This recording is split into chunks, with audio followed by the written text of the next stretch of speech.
Well, hello everybody. My name is Pierluigi Malavasi. People call me Gigi because Pierluigi is definitely way too long. I'm a director of photography from Italy originally, but I moved to LA almost 20 years ago, I must say. I mean, just shoot features. I love creating stories and having an audience be connected to it. So feature films are really where my heart is.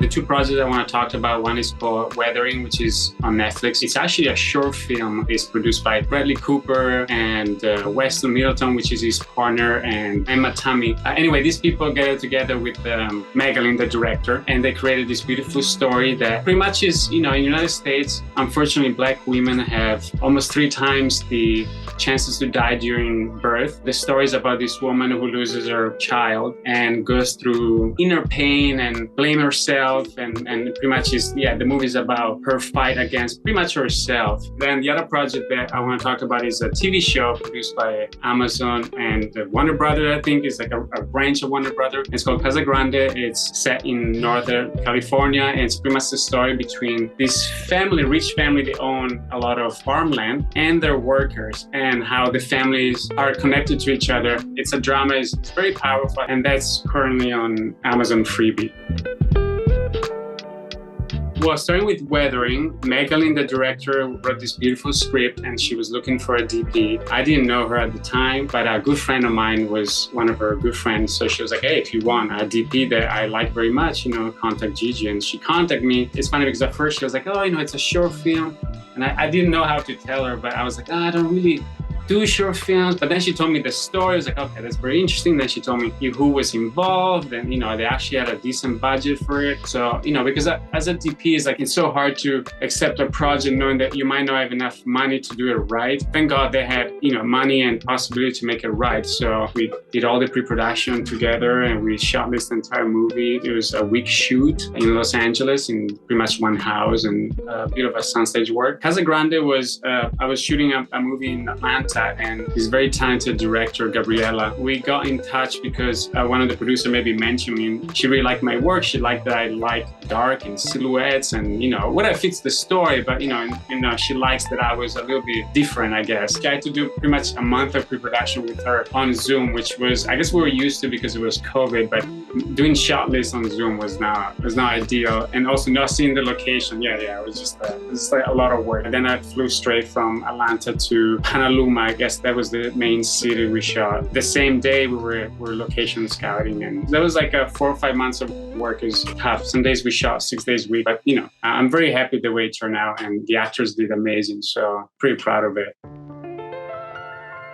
In the last maybe 5-6 years, I decided that I would try to at least work on projects where I can express myself, the way I see movies, or the way I want to tell stories, which is not with a lot of rules. When I started pre-production with Megalyn on Weathering, she was even more artsy than I was, so I had to pull her back a little bit because she was so creative. We started shortlisting the entire movie. We did rehearsal, me and her, and we did blocking without the actors, just me and her through the locations. We filmed a lot of it, for the visual part. It was like a back and forth. Of course, we were pulling up images like everybody else, but I was trying to see if there was a way to, because it's kind of like a horror movie a little bit. So my goal was to create suspense. And so that was a bit tricky just because to create suspense, it can't be too much. You have to give the audience something, but not too much. There was a lot of back and forth between me and Megalyn on set too. I was like, okay, this could be done this way or this way. Some of the producers, had some good ideas too. Then we started shooting. That went very smooth because again, we did so much pre-production. Oh, I'm so proud of that. I'm very proud of the way it turned out. Yeah, it was a lot of work, but I felt very connected to the piece. And I also thought those kind of stories are very important to be told because there is definitely injustice in the world. And, if I can support any good causes with my art, I will always be there. So, for Casa Grande, it was super fast. Casa Grande was, I think we had 6 weeks of pre-production. As soon as I landed, we went to see the location. I went with Gabriella. As soon as we saw the first location, it was like, it's going to be anamorphic. I was like, well, I pretty much only shoot anamorphic, so that's fine. We did shot list, of course, or at least we changed what we were doing before because now we can see the locations, and it was a tight schedule because we're shooting 5 episodes pretty much all together too. So per location, it was tricky sometimes because you would get a little bit lost in the story. So everybody always trying to read, okay, we're here, we're there. But yeah, I had a great crew. They pretty much flew from San Francisco, some from LA, like my camera operator and steady operator, but pretty much everybody else was from San Francisco. We worked a lot with Marco, the first AD, because of course we had to keep the continuity of the show together. Some days we had, 100 plus people running around. And so Gabriella was also very artistic. She loves lighting. So we were able to create something that had depth. Both projects were shot before the R835 came out, so we had to shoot. Weathering was for Netflix, so the 4K mandatory and all that. So we shot with the Red Dragon. Actually, we did the same thing on Casa Grande. It was shot 2 years before because it had to be delivered in 4K, so I suggested that. As my colorist, Freddie, says, the combination of those locations, the lighting, the lenses, and the red actually gave us something quite spectacular. So both projects were shot on the Red Dragon and both projects were shot on the Atlas Orion lenses because Casa Grande was my second experience with the Dragon and the Atlas. So I just replicated that pretty much and brought it to weathering.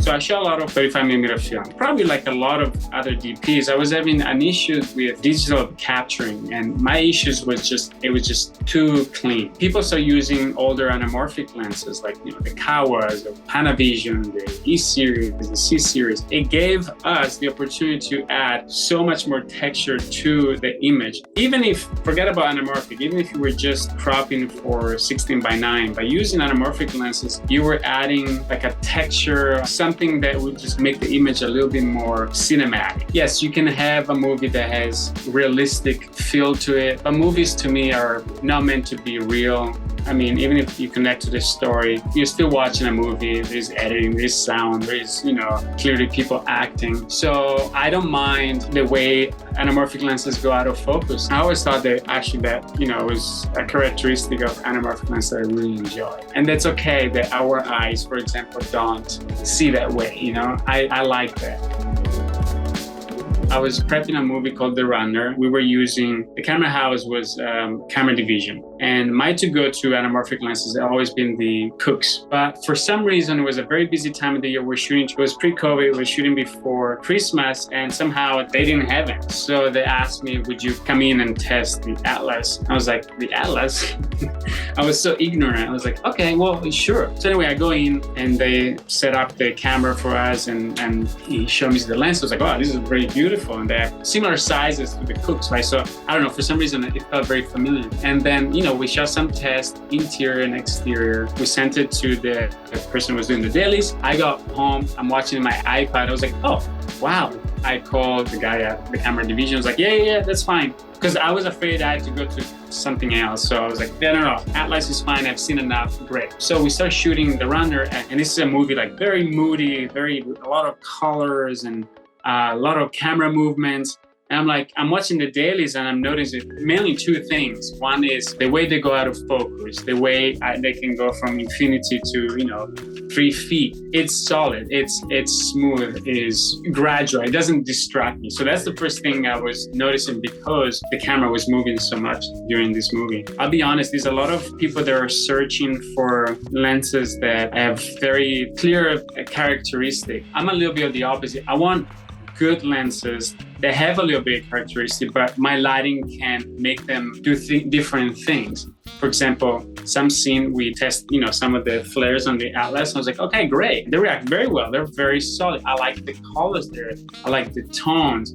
And because we had a lot of club scenes, of course, there were a lot of flaring. And I was like, this is great. This is very good. Why are not more people using it? Well, fast forward to now, for some major movies are using your lenses. So it was great because you guys created something that was more affordable. And so it helped people, of course, shoot something of quality without, spending too much money. But also it's a solid product.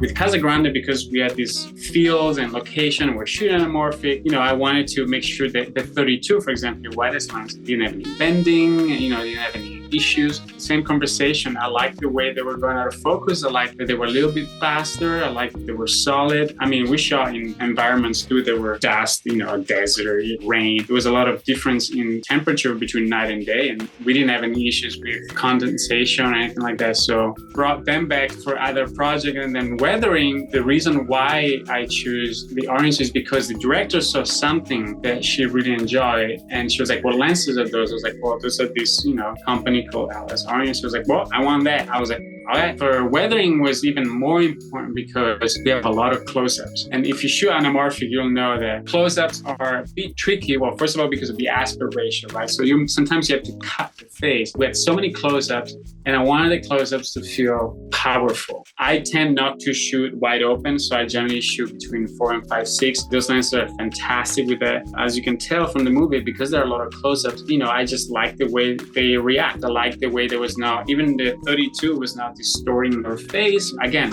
my favorite word for this, it would be solid, very solid, but with characteristic. It's funny because the color is Freddie Picture Shop who did the color on weathering. Every time we talk about weathering, it was like, oh, that was so well done. I love it. He loved the combination of the red and the Atlas. Loved it. To this day, he still talks about it. So it was a good compliment.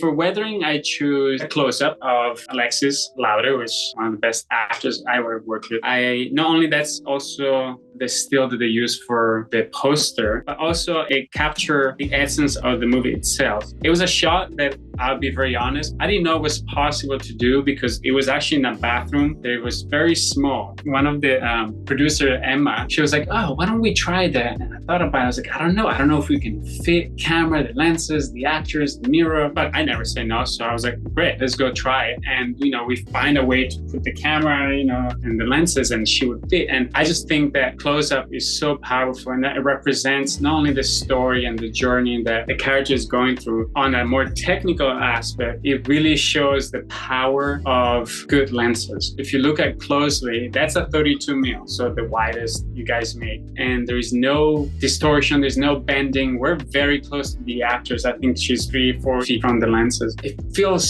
so powerful. And it was not a moving shot, we just a lock off. And we wanted the character to just show the audience what she was going through without changing or distracting the audience with any camera moves. And also, I really liked the lighting. It's a shot that I thought looked very good. I'm a big lighting person, so I would always focus on that more than anything else. But because the bathroom was so small, talking to my gaffer and key group, we're like, oh, I know, but it's a great shot, let's do it.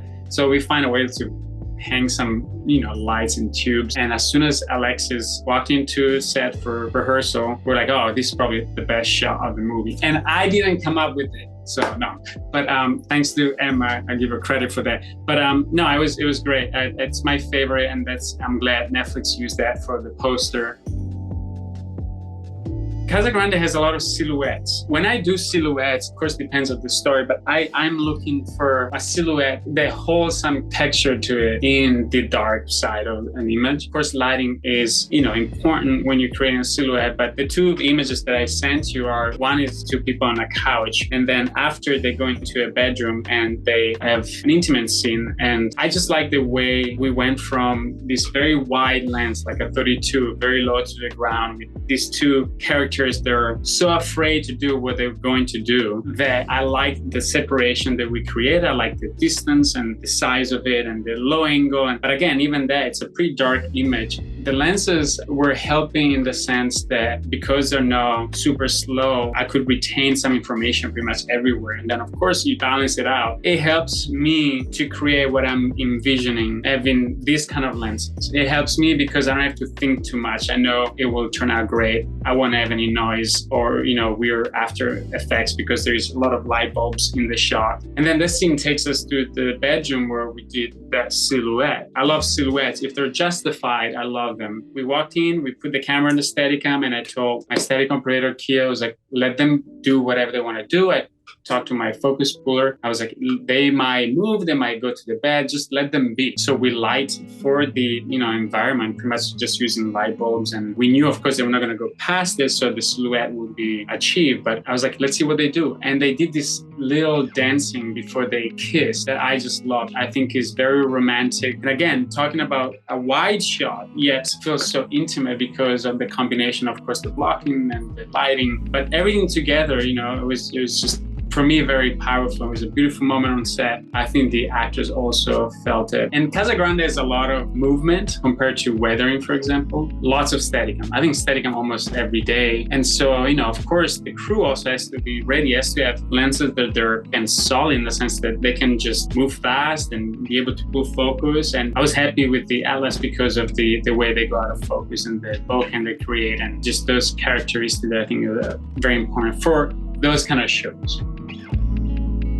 You guys created something very, very high quality, and it makes me happy to see those lenses being used on major movies. Everybody's seen what we were seeing when they came out. I'm just excited to see what's next, you know, for you guys. I'm just very happy with the quality, and I am glad they don't cost as much as other companies because it gives the opportunity for people that maybe don't have, you know, millions of dollars to shoot in their movie to still make something of quality. And at the end of the day, I mean, story is a story. So if you can be creative with not much and with some good lenses, then, you know, I think you can tell a great story.